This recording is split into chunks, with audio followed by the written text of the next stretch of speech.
বাংলাদেশে রাম মন্দির নিয়ে রংপুরে যে সমস্ত কিছু হিন্দুরা যেভাবে বক্তব্য দিতে আছেন যে বাংলাদেশের এরকম বক্তব্য আছে, বাংলাদেশে প্রত্যেকটা জেলায় মন্দির আমরা করবো, এটা ঠেকাই আমরা দেখো।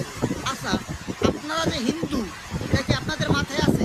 এই এই সমস্ত বক্তব্য কার ইন্ধনে দিতে আছেন? কোন দেশের ইন্ধনে দিতে আছেন? কারণ আপনাদের তো বাড়িঘর ভারতে, আপনারা ভারতে চলে যাবেন। যখন আপনাদেরকে ধাওয়া দিবে তখন তো আপনারা ভারতে চলে যাবেন। এইখানে বাংলাদেশের যে সাধারণ হিন্দু, তাদের অবস্থা কি হবে?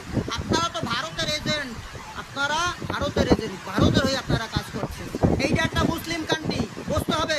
বক্তব্য যা দেন মাথায় রাখবেন। বাংলাদেশের মুসলমান ক্ষিপ্তই আপনাকে কিন্তু ধাওয়ানি দেবে, আপনাদেরকে ধাওয়ানি দেবেন, পার নিচে মাটি থাকবে না, সাধারণ হিন্দুরা বিপদে পড়ে যাবে। আমাদের মতো যারা আছে তারা বিপদে পড়বে। এই কামও করবেন না। আর যদি এ ধরনের কিছু আভাস পাই এই মন্দির নিয়ে, এই আপনার মূর্তি নিয়ে, কিন্তু ষড়যন্ত্রের গন্ধ আসতেছে। আমি বাংলাদেশের